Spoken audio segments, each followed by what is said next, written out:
এই সপ্তাহত ধনুৰাশিৰ জীৱনত হ'ব পাৰে এক ডাঙৰ টাৰ্ণিং পইণ্ট। ভাগ্য আপোনাৰ ওচৰত আহি থিয় হৈ আছে, কিন্তু এটা ভুল সিদ্ধান্তই সকলো সলনি কৰিব পাৰে। আপোনাৰ কৰ্মজীৱন, টকা পইচা, প্ৰেম জীৱনত কি ডাঙৰ পৰিৱৰ্তন আহি আছে? এই ভিডিঅ'টো শেষলৈকে চাই থাকক, কাৰণ এই সপ্তাহত এটা গোপন সংকেত আপোনাৰ জীৱন সলনি কৰিব পাৰে। বেছি পলম নকৰি আহক তেন্তে আৰম্ভ কৰোঁ। প্ৰথমতে আহিছোঁ ধন সম্পত্তি। 19 পৰা 25 এপ্ৰিল 2026 এই সপ্তাহত ধনুৰাশিৰ বাবে ধন সম্পত্তিৰ ক্ষেত্ৰত এটা মধ্যমীয়া কিন্তু সম্ভাৱনাময় সময় দেখা গৈছে। সপ্তাহৰ আৰম্ভণিতে আপোনাৰ খৰচ অলপ বেছি হ'ব পাৰে, বিশেষকৈ ঘৰৰ প্ৰয়োজনীয়, পৰিয়ালৰ দায়িত্ব বা আকস্মিক খৰচৰ বাবে। সেইবাবে আৰম্ভণিতে অলপ সাৱধান হ'ব লাগিব। কিন্তু সপ্তাহৰ মাজভাগত এটা ভাল পৰিৱৰ্তন দেখা যাব। যিসকল ব্যক্তি ব্যৱসায় কৰে বা ফ্ৰীলান্সিং অনলাইন কাম কৰে বা সৰু ডাঙৰ উদ্যোগৰ লগত জড়িত হৈ আছে, তেওঁলোকৰ বাবে নতুন ইনকামৰ উৎস খুলি যাব পাৰে। আগতে ৰৈ থকা টকা বা পে'মেণ্টৰ এই সময়ত আহিব পাৰে। চাকৰিজীৱীসকলৰ বাবে এই সপ্তাহটো বিশেষ গুৰুত্বপূৰ্ণ। আপোনাৰ পৰিশ্ৰমৰ ফলত কোনো বোনাছ, ইনচেণ্টিভ বা প্ৰশংসা লাভ কৰাৰ সম্ভাৱনা আছে। কিন্তু এটা কথা মনত ৰাখিব লাগিব, এই সময়ত তৎকালীন লাভৰ বাবে ৰিস্ক ল'বলৈ নাযাব। ভুল ইনভেষ্ট আপোনাৰ ক্ষতি কৰিব পাৰে। যিসকল লোকে ঘৰ, মাটি বা সম্পত্তি কিনা বেচাৰ কথা ভাবি আছে, তেওঁলোকৰ বাবে এই সপ্তাহটো সিদ্ধান্ত লোৱাৰ আগতে ভালকৈ চিন্তা কৰাৰ সময়। ডিল কৰিব পাৰে, কিন্তু ডকুমেণ্ট ভালকৈ চেক নকৰাকৈ আগবাঢ়িব নালাগে। এই সপ্তাহত আপোনাৰ বাবে এটা গুৰুত্বপূৰ্ণ সংকেত হৈছে সঞ্চয়, ছেভিং কৰাটো। যিমানেই ইনকাম হওক, যদি আপুনি সঠিকভাৱে সঞ্চয় নকৰে, তেন্তে শেষত সমস্যাৰ সৃষ্টি হ'ব পাৰে। সেইবাবে এই সময়ত বাজেট বনোৱা আৰু খৰচ নিয়ন্ত্ৰণ কৰাটো অত্যন্ত প্ৰয়োজন। শ্বেয়াৰ মাৰ্কেট বা কোনো ধৰণৰ ৰিস্কি ইনভেষ্টমেণ্টত জড়িত থকাসকলৰ বাবে এই সপ্তাহত অলপ সতৰ্ক থাকক। নতুনকৈ ইনভেষ্ট কৰাৰ পৰা বেছি পুৰণি ইনভেষ্টমেণ্টক মনিটৰ কৰাটো ভাল হ'ব। সপ্তাহৰ শেষত এটা ভাল খবৰ পাব পাৰে। অপ্ৰত্যাশিতভাৱে আপুনি লাভ পাব বা কোনো আৰ্থিক সহায়ৰ সুযোগ আহিব পাৰে। এইটো আপোনাৰ মনোবল বৃদ্ধি কৰিব পাৰে আৰু আগলৈকে আপুনি আগবাঢ়ি যাবলৈ সহায়ক হ'ব। সংক্ষেপে, এই সপ্তাহটো ধনুৰাশিৰ বাবে টকা পইচা, ধন আহিব, কিন্তু সঠিক ব্যৱস্থাপনাই আপোনাৰ ভৱিষ্যত নিৰ্ধাৰণ কৰিব। বুদ্ধিমত্তাৰে সিদ্ধান্ত লওক, তেন্তে লাভ নিশ্চিতভাৱে সক্ষম হ'ব। এতিয়া আহিছোঁ কৰ্মজীৱন, চাকৰি, ব্যৱসায়। এই সপ্তাহত ধনুৰাশিৰ কৰ্মজীৱনত এক গুৰুত্বপূৰ্ণ টাৰ্ণিং পইণ্ট আহিব পাৰে। আৰম্ভণিতে অলপ প্ৰেছাৰ আৰু বিভ্ৰান্তি অনুভৱ কৰিব পাৰে, বিশেষকৈ কামৰ পৰিমাণ বৃদ্ধি পোৱাৰ বাবে। আপুনি একেলগে বহু দায়িত্ব ল'ব লাগিব, যাৰ বাবে মানসিক চাপো বাঢ়িব পাৰে। কিন্তু এই চাপৰ মাজতেই আপোনাৰ আচল প্ৰতিভা দেখা যাব। আপোনাৰ সিদ্ধান্ত লোৱাৰ ক্ষমতা আৰু কাম কৰাৰ দক্ষতা এই সময়ত সকলোৱে লক্ষ্য কৰিব। ঊৰ্ধ্বতন কৰ্তৃপক্ষ বা বছে আপোনাৰ কামত সন্তুষ্ট হ'ব পাৰে আৰু আপোনাৰ ওপৰত বিশ্বাস বৃদ্ধি পাব। চাকৰিজীৱীসকলৰ বাবে এই সপ্তাহত নতুন সুযোগ আহিব পাৰে। হয়তো কোনো নতুন প্ৰজেক্ট, নতুন দায়িত্ব বা প্ৰমোচনৰ ইংগিতো পোৱা যাব পাৰে। কিন্তু এটা গুৰুত্বপূৰ্ণ কথা, আপুনি আত্মবিশ্বাসেৰে আগবাঢ়িব লাগিব। সন্দেহ কৰিলে সুযোগ হাতৰ পৰা ওলাই যাব পাৰে। যিসকল লোকে চাকৰি সলনি কৰিব বিচাৰিছে, তেওঁলোকৰ বাবে এই সপ্তাহটো অনুসন্ধান আৰু প্ৰস্তুতিৰ বাবে ভাল সময়। ইণ্টাৰভিউ বা আবেদন দিবলৈ আৰম্ভ কৰিব পাৰে। হঠাৎ এটা ভাল অফাৰো আহিব পাৰে, যি আপোনাৰ কৰ্মজীৱন সলনি কৰিব পাৰে। ব্যৱসায়ীসকলৰ বাবে এই সময়ত নতুন ডিল বা পাৰ্টনাৰশ্বিপৰ সুযোগ আহিব পাৰে, কিন্তু সকলো অফাৰ গ্ৰহণ কৰাৰ আগতে ভালকৈ বিশ্লেষণ কৰক। কোনো এজন লোকৰ ওপৰত অন্ধবিশ্বাস নকৰিব, বিশেষকৈ টকা বা কণ্ট্ৰাক্টৰ ক্ষেত্ৰত। কৰ্মক্ষেত্ৰত সহকৰ্মীৰ সৈতে সম্পৰ্ক এই সপ্তাহত অলপ চেনচিটিভ হ'ব লাগিব। কিছুমান ভুল বুজাবুজি বা সংঘাত হ'ব পাৰে, সেয়া কথা বতৰা সাধাৰণভাৱে সাৱধানে কৰাটো উচিত। যিমান পাৰি পজিটিভ আৰু প্ৰফেশ্যনেল মনোভাৱ ৰাখক। এই সপ্তাহত এটা গুৰুত্বপূৰ্ণ সংকেত হৈছে ধৈৰ্য। সকলো কাম তৎক্ষণাতেই ফল দিব নোৱাৰে, কিন্তু আপুনি যদি ধৈৰ্য ৰাখি আগবাঢ়ি যায়, তেন্তে নিশ্চিতভাৱে সফলতা পাবলৈ সক্ষম হ'ব। সপ্তাহৰ শেষৰ ফালে এটা ভাল ফলাফল দেখা যাব। আপোনাৰ পৰিশ্ৰমৰ মূল্যায়ন হ'ব পাৰে, হয়তো প্ৰশংসা, ইনচেণ্টিভ বা নতুন সুযোগৰ ৰূপত আপুনি দেখা পাব। এইটো আপোনাৰ আত্মবিশ্বাস বঢ়াই দিব। মূলতঃ এই সপ্তাহটো কৰ্মজীৱনত প্ৰেছাৰ থাকিব, কিন্তু সেই প্ৰেছাৰেই আপোনাক সফলতাৰ দিশে আগবঢ়াই লৈ যাব। সঠিক সিদ্ধান্ত, ধৈৰ্য আৰু পজিটিভ মনোভাৱ ৰাখিলে আপুনি এই সপ্তাহত এক ডাঙৰ সফলতা লাভ কৰিবলৈ সক্ষম হ'ব। এতিয়া আহিছোঁ প্ৰেম আৰু দাম্পত্য জীৱন। এই সপ্তাহত ধনুৰাশিৰ প্ৰেম জীৱনত এক বিশেষ পৰিৱৰ্তনৰ সংকেত দেখা গৈছে। যদি আপুনি কাৰোবাৰ সৈতে ইতিমধ্যে সম্পৰ্কৰ লগত জড়িত হৈ আছে, তেন্তে এই সময়ত আপোনালোকৰ মাজত বুজাবুজি বাঢ়িব পাৰে, কিন্তু তাৰ আগতে অলপ পৰীক্ষাৰ সময়ো আহিব পাৰে। সৰু সুৰা কথাত ভুল বুজাবুজি বা তৰ্ক হ'ব পাৰে, যিটো যদি সময়মতে সমাধান নকৰে ডাঙৰ ৰূপ ল'ব পাৰে। একেবাৰে এই সপ্তাহত আটাইতকৈ গুৰুত্বপূৰ্ণ কথা হৈছে আপোনাৰ যোগাযোগ ব্যৱস্থা। আপুনি যদি অনুভৱ কৰিছে সেইটো খোলাখুলিকৈ ক'বলৈ চেষ্টা কৰক।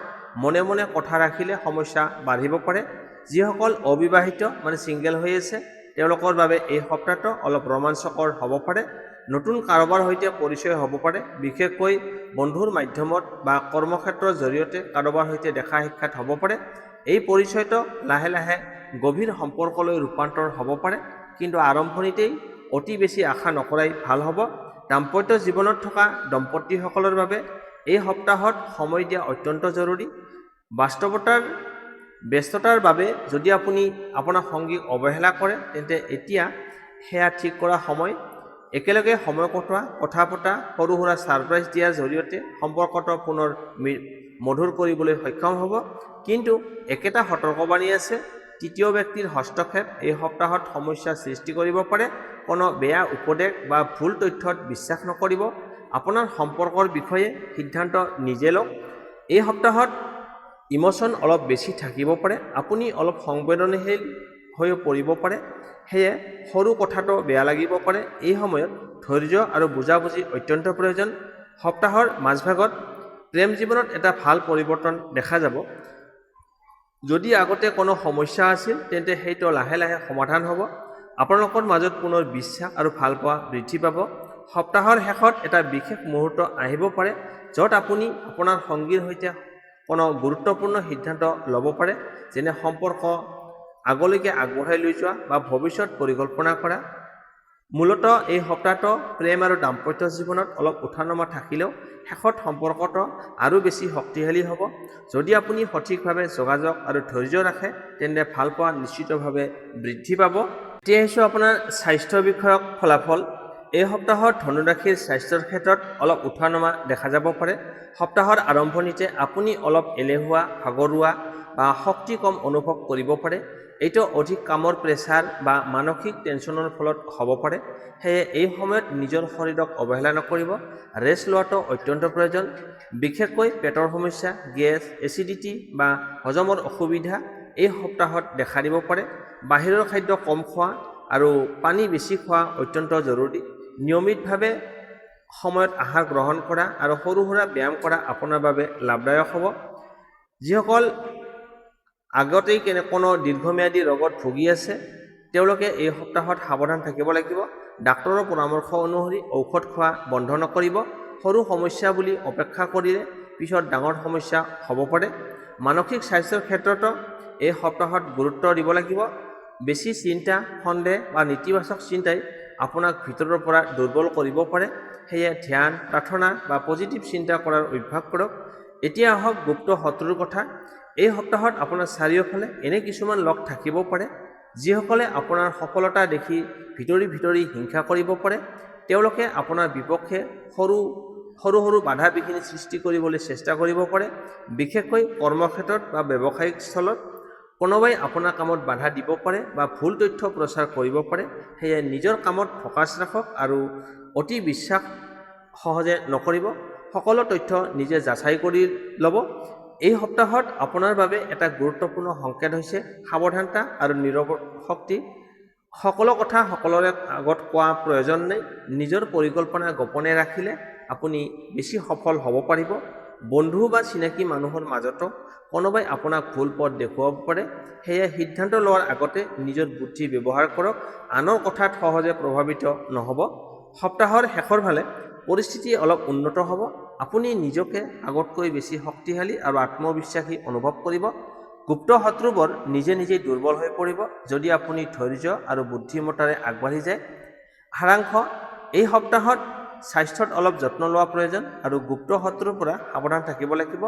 যদি আপুনি নিজৰ ওপৰত নিয়ন্ত্ৰণ ৰাখে আৰু সাৱধানতা অৱলম্বন কৰে তেন্তে কোনো সমস্যাই আপোনাক বেছি ক্ষতি কৰিব নোৱাৰিব। এতিয়া আহিছোঁ এই সপ্তাহৰ 19 পৰা 25 এপ্ৰিল 2026 এই ভিতৰত আপোনাৰ বাবে শুভ তাৰিখ, শুভ সংখ্যা, শুভ ৰং আৰু প্ৰতিকাৰনো কি কি। এই সপ্তাহত আপোনাৰ বাবে বিশেষ শুভ দিন হৈছে 20, 22 আৰু 24 এপ্ৰিল। এই দিনবোৰত নতুন কাম আৰম্ভ কৰা, ইনভেষ্টমেণ্ট বা গুৰুত্বপূৰ্ণ সিদ্ধান্ত লোৱা। শুভ সংখ্যা 3, 7 আৰু 9 আপোনাৰ বাবে লাকি নম্বৰ। এই নম্বৰ ব্যৱহাৰ কৰিলে আপোনাৰ আত্মবিশ্বাস আৰু ভাগ্য দুগুণ বৃদ্ধি পাব। শুভ ৰং হালধীয়া আৰু আকাশী। এই ৰং এই সপ্তাহৰ বাবে আপোনাৰ বাবে অত্যন্ত শুভ। এই ৰং ব্যৱহাৰ কৰিলে পজিটিভ এনাৰ্জি আহিব আৰু মানসিক শান্তি লাভ কৰিব। প্ৰতিকাৰ প্ৰতিদিনে পুৱা সূৰ্যদেৱক পানী অৰ্পণ কৰক। বৃহস্পতিবাৰে গৰীব ব্যক্তিক হালধীয়া বস্তু যেনে কল, মুগৰ দালি, বুটৰ দালি দান কৰক। ওম গুৰুৱে নম এই মন্ত্ৰটো 108 বাৰ জপ কৰক। যিমান পাৰি সৎ কাম কৰক আৰু বয়োজ্যেষ্ঠজনৰ আশীৰ্বাদ লওক। ধনু ৰাশি এই সপ্তাহত আপোনাৰ বাবে এক সুযোগ আৰু সতৰ্কতাৰ মিশ্ৰণ। যদি আপুনি সঠিক সিদ্ধান্ত ল'ব পাৰে তেন্তে সফলতা নিশ্চিত, কিন্তু যদি অলপো ভুল কৰে তেতিয়াহ'লে সমস্যা আহিব পাৰে। সেয়া সচেতন থাকক, পজিটিভ থাকক আৰু নিজৰ ওপৰত বিশ্বাস ৰাখক, কাৰণ এই সপ্তাহত আপোনাৰ ভাগ্য সলনি হ'ব পাৰে। ভিডিঅ'টো যদি আপোনাৰ বাবে সহায়ক যেন পালে তেন্তে লাইক কৰক, চেনেলটো ছাবস্ক্ৰাইব কৰক আৰু বেল আইকনটো অন কৰক, কাৰণ এনে গুৰুত্বপূৰ্ণ ৰাশিফল আপুনি প্ৰতিদিনে ইয়াত পাই থাকিব।